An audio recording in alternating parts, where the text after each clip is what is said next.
how do we know when something is a miracle? Okay, good question. How do we know when something is a miracle?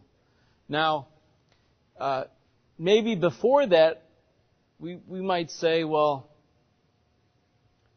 the question itself might be a little presumptuous, right? Because maybe it presumes that there's actually miracles out here that we could see and identify.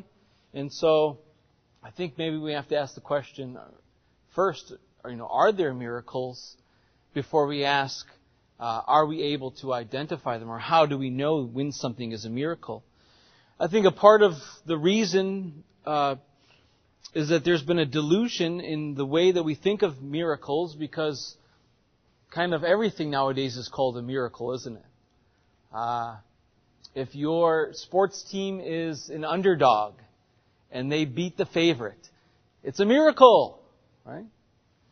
When a baby's born, it's a miracle, people say.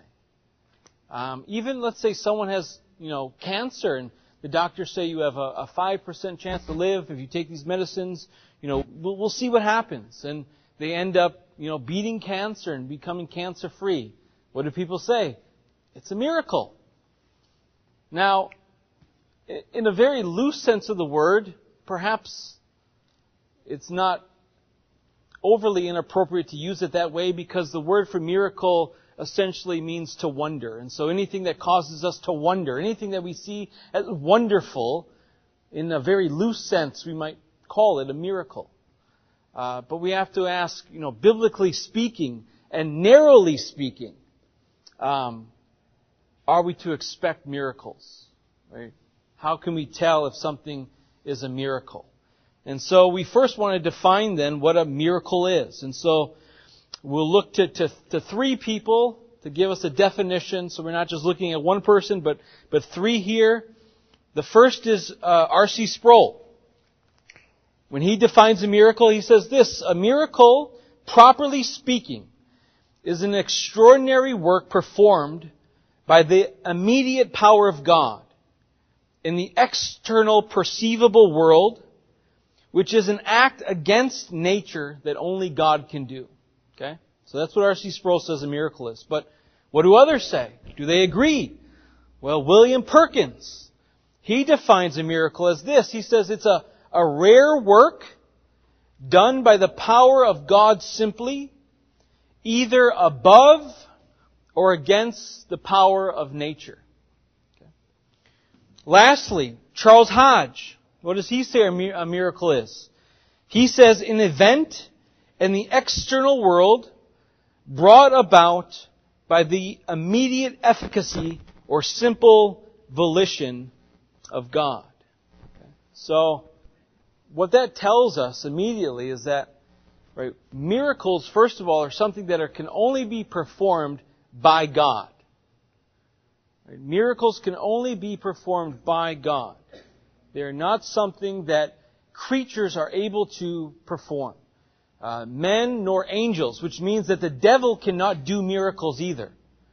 That's why the devil's works, even though they look like miracles, sometimes are called what? Lying signs and wonders, right? The word wonder or miracle, right? There are lying signs and lying wonders or lying miracles. So what are miracles then properly? Well, we can think of many in the Bible, can't we? How about parting of the Red Sea? God, right, divides the Red Sea and causes it to stand like a wall, and makes the ground beneath dry so that the Israelites can walk through it, right? That's not something that just the wind blowing will cause, that nature itself will cause. That's something that God, by His own power, had to do Himself. That's what a miracle is. Right? A miracle is the feeding of the 5,000 from 5 loaves of bread and 2 fish. Right? That's a miracle. I mean, 5 loaves of bread and 2 fish can barely feed, a family of 5, let alone 5,000. But that's what God is able to do. He is able to perform miracles. Right? Work above and even against nature. Think of some other miracles. How about Daniel's 3 friends being placed into the fiery furnace? Right? What happens if someone gets put into a fiery furnace? If the furnace is on and it's working and you're put in there, you're going to melt away, right? You're going to disintegrate. You're going to burn up in there. Well, Daniel's 3 friends didn't. Why? Well, because a miracle occurred that day, right? God, by His own immediate power, caused them to not be burned up, when by nature they would have been. Even Daniel in the lion's den. We can think of Lazarus, right, being raised from the dead. All of these things are what miracles are. And so this is a work then. Miracles are a work only proper to God. And you might say, well, what about the prophets? Or what about the apostles? Well, whose power performed the miracles? Right? That's the question. It was God's. Right? It was God performing the miracle through them. Even think of this. This is what William Perkins says of Christ when Christ performed miracles. He says this: the work itself, being by nature and substance miraculous, considering it was above or against the order of natural causes, did not proceed from Christ as man, but from Him as God, even though from the view of men it was performed in His manhood. To the effecting whereof both the Godhead and the manhood of Christ concurred by their several and distinct actions. Right? The manhood uttered the voice, right, to Lazarus, to be raised.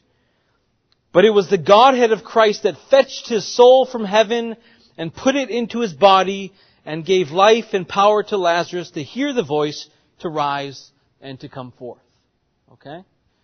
So miracles are something performed only by God.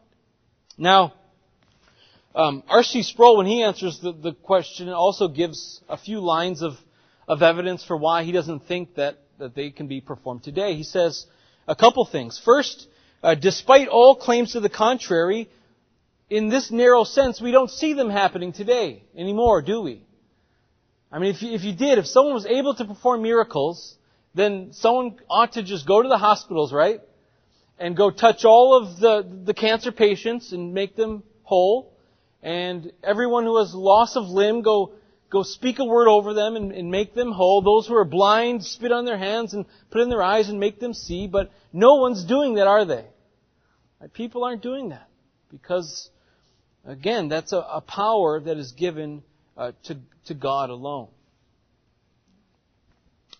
The next question, though, we might ask, and that R.C. Sproul brings up, is we have to ask, well, what was the purpose of them to begin with? Right? What was the purpose of miracles? Because if we understand what their purpose was, and that purpose is no longer necessary, no longer needed, then we would see why neither are miracles as well. He says this: Scripture's presentation of the purpose of miracles indicates they are not occurring today. He says that miracles were given to confirm that the message of the gospel was from God. In other words, miracles in the narrow sense are granted by the Lord to demonstrate that a messenger has been sent by Him and with His word. Special revelation has now ceased. The foundation of the apostles and prophets for the church has been laid. And once the foundation has been laid, there's no more foundation to lay. And so, since the purpose of the miracles is over, right, to confirm that this person is a messenger from God, bringing God's word, you are to believe it because they are from God, and we'll show you that we're from God by these miracles that we do, since that is no longer necessary, since we have our Bible here, incomplete and full, nothing to be added to it. Well, then the purpose for the miracles themselves are done away with as well, and so they are not necessary for that reason either. He even asked this question: if we were to see genuine miracles today, we would have to receive the miracle worker's words as being from the Creator. Otherwise, the miracles would not be serving the purpose that God has for them. Right? What he's saying is, if someone's going to be performing miracles, then whatever they're saying as they perform them, you have to believe as well. And so that's another reason why we aren't to look to miracles occurring and happening today. So the question, are miracles happening today? Should we be looking for miracles or expecting miracles in the narrow sense of the word? Right? According to the definition here. Right? A rare work done by God, by the power of God, simply, either above or against the power of nature. The answer is then no. Right? No. Now that's not to say, though, as we wrap this one up, that God is not doing wonderful things today. That God is not hearing the prayers of His people and answering them. But how is He doing that, though, today? Right? Ordinarily, He's doing it now through secondary causes.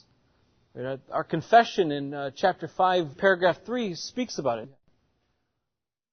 Chapter 5, paragraph 3, on the providence of God.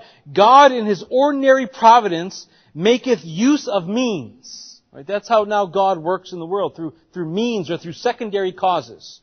Yet is free to work without, above, or against them, right, at His pleasure. And so, is God kind of bound from not performing miracles? No, right? God is most free. He can perform them if He please, but do we have any reason to expect that He is? Has He told us in His Word that He will? Well, no, I don't think that there is reason to expect those things, because the purpose for them is over. And so I think also our expectation to see them ought to end as well.